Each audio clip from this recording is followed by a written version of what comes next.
Well, here we are with another Facecam video because clearly I don't have anything better to do, and this time it's a Q&A video. I haven't done one of these in years and my channel recently turned 5 years old, so I thought it would be good to go back to one of these.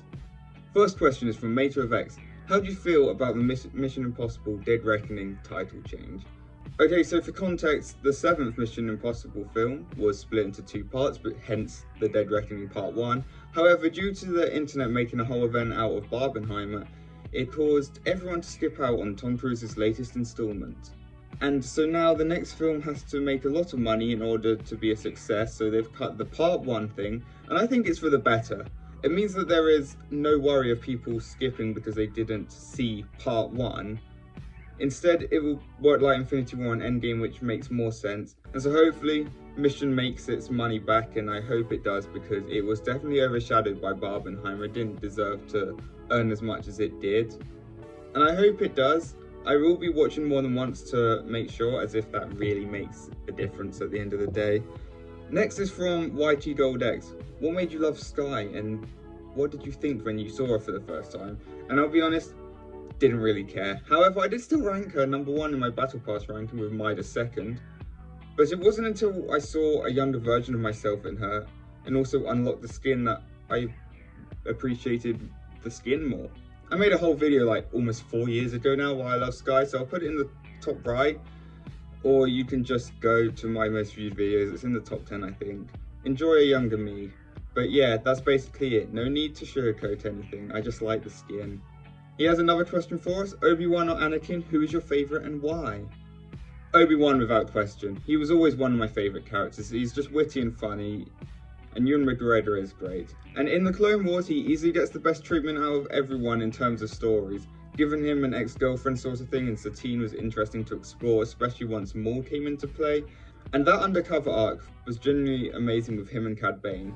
While Anakin is great in the Clone Wars, he's not my favourite in the prequels, whereas I still like Ewan McGregor as Obi-Wan there, as well as James Arnold Taylor's Obi-Wan in the Clone Wars.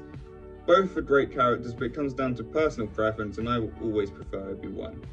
He's just a charm wherever he appears. Captain Rex asks, is Star Wars dead? If so, how can they fix it?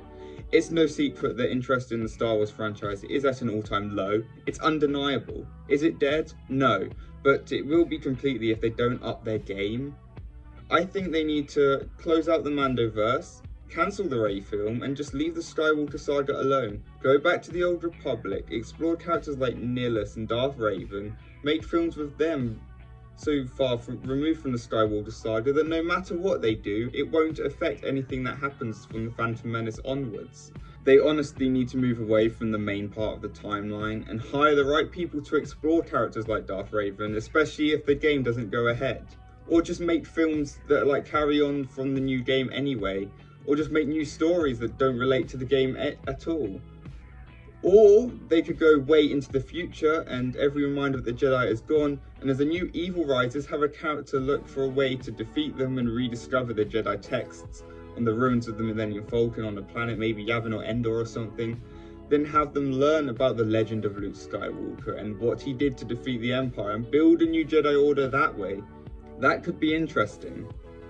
But Disney's stuck to nostalgia and stupid decisions for now, so we'll see, but I think it is time to move on.